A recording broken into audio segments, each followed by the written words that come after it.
What motor do you choose for your e-mountain bike? Well, it's not like a traditional mountain bike where for many years it's been incredibly straightforward.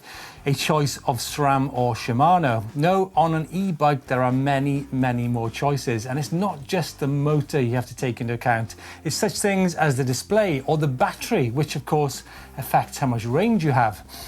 So maybe then a better question might be, what bike do you choose for your motor of choice? But it really is an important way of looking at it. Do you choose the motor or do you choose the bike? After all, the motor is only just part of the story. What about such things as the geometry? Is the bike visually appealing? Do you get a good deal or do you get a good warranty as well with that bike? Motors then, we can look at them and evaluate them in so many different ways. We can look at the watts or the torque or the displays or the weight or the resistance past 25 kilometers an hour. Each motor has an individual way about them. And as we'll see when we go through this list, that the motor actually raises some bigger picture questions. Now we're going to go through this list alphabetically, and as we do so, we're going to be talking about some of the bigger picture questions facing motors. And the story begins with a company called Bafang from China. Now we see a lot of mid-drive motors come from Germany or Japan. Now Bafang comes from one of China's largest cities, Shanghai. They make a lot of mid-drives. They actually make 7 mid-drive motors ranging from 80 Newton meters up to 120 Newton meters. So these are really powerful mid-drive motors. Now, up until now, these guys have made a lot of motors for sort of commuter style bikes, but I think it's only a matter of time before Bafang and indeed the Chinese in general shift across to the e-mountain bike market.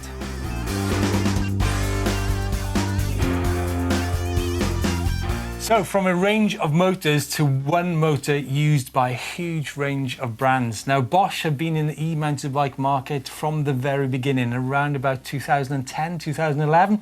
And it was only last year that they launched the latest version of their motor, the Generation 4, which succeeded this motor here. Now the cool thing about the Bosch motor, it's got 75 Newton meters of torque, plus there's the modes available. You've got Eco, Tour, Turbo, and of course the eMTB mode, which is like an automatic mode for an e-bike. Now it's got walk assist, it's got a huge service network worldwide, and as I mentioned earlier, there's a massive amount of brands that use their 4th generation motor. Such brands as Bike, Mondrick, Lapierre, Trek, Focus, you name it, they're all using that motor. But one of the big picture stories about Bosch is the batteries that go with them. Now, you can get 400 watt hour battery, 500 watt hour battery, or 625 watt hours. And if you think about such bikes as the Bike, you can actually have a 625 and bolt on a 500 on top of that, which gives you an amazing amount of range.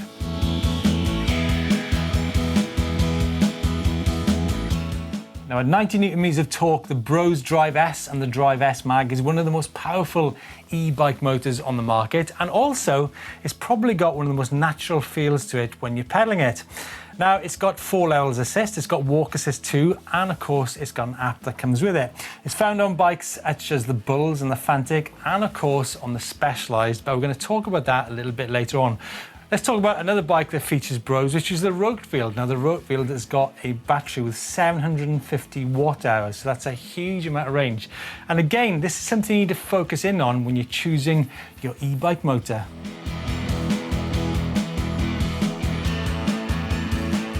The German brand Fazua has got a lower power e-mountain bike system, which actually makes it quite unique.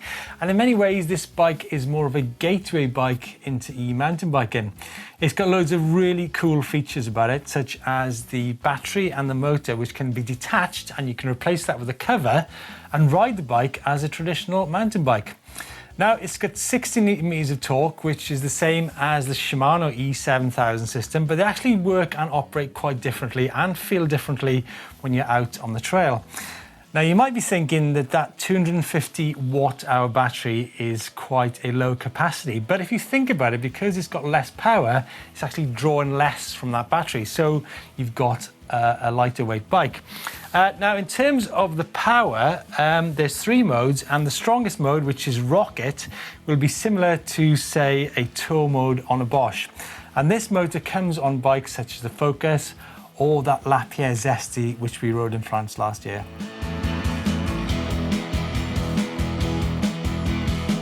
Now, the Croatian Greyp motor is only actually available on their own bikes as far as we know. And the motor is super quiet. It's really punchy at 90 Nm of torque, and it's got a self-lubricating system. Not only that, it comes with a big capacity battery, 700 watt hours, which is one of the largest on the market, and it's also one of the most compact.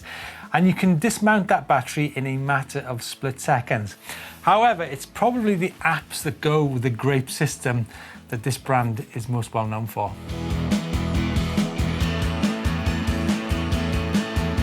K is for Kervelo from France. It's going to be really interesting to see how their combined motor gearbox develops in the next few years. And from France to Japan and Panasonic. Now, we don't really see Panasonic motors on that many e-bikes, but the Fly Uprock is one such bike. It's a really good looking bike. The motor itself, 90 Nm with a 630 watt-hour battery. And this is something I want to focus in on this particular aspect, and that is the torque. Now, whilst, say, the Panasonic and the Brose have both got 90 Nm, the Panasonic offers 300% support level, whereas the Brose offers 410% support. So whilst torque is quite an indicator of power, it's not conclusive, and that's because of the way the software is developed for each motor. Now, Polini is a brand most famous for aftermarket parts for scooters, but they've got some pretty cool looking motors. The EP3 at 70 Nm of torque, and the EP3 MX, which is their new motor, which has got 90 Nm. It's got a really neat display, it's got 5 levels of assist, and we saw some pretty cool looking bikes at EBIKE last year featuring this motor. Now, Finnish brand Revonte, we're really excited to see where this brand goes in the future with a system, the combined motor and gearbox system, which I guess is similar to the Kervelo, but it's really, really neat and compact. And surely it's only a matter of time before one of the big players gets involved with this brand. Now, we can't have a talk about motors without the battery discussion that goes with it. And usually it's a system that combines the motor and the battery. Now, you can get external batteries, you can get internal ones. Now, Rocky Mountain have got a large capacity battery mounted inside the down tube, and the motor is super powerful. It's rumored to be 110 Nm of torque. But it's worth bearing in mind that some batteries are detachable and you can take them at an instant, whereas other motors, such as the Rocky Mountain, rely on you taking that battery out of the down tube, which is a little bit more involved.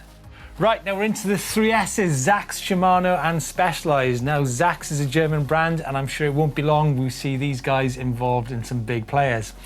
But moving on to Shimano, they've got 2 motors, the E7000 and the E8000, 60 Nm and 70 Nm respectively. Now, the motor is super compact, it's got a really neat display, but I think more than anything, there's a really natural ride feel to their motors. And this is something you need to bear in mind when you're choosing a motor. So it's all about getting out there and trying the different ones and see if they feel like what you want them to. Now, Specialized totally changed the e-mountain bike market with the launch of their Levo SL bike. Now, this is a lightweight system, 30 Nm of torque.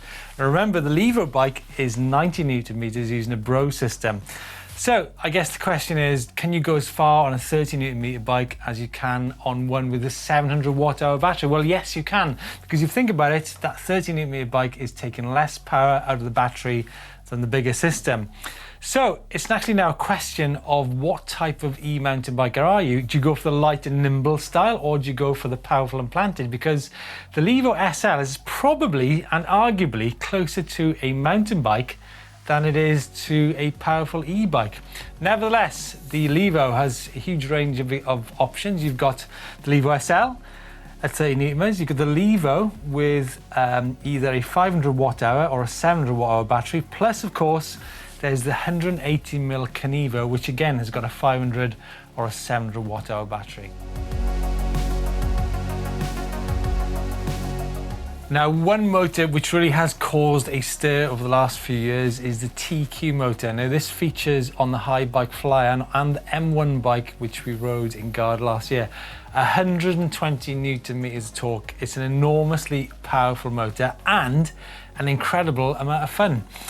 Which leaves us with Yamaha, that very famous brand from Japan. Now, it's an incredibly reliable motor. It's got 5 levels of assist, including that Eco Plus mode, which is quite special.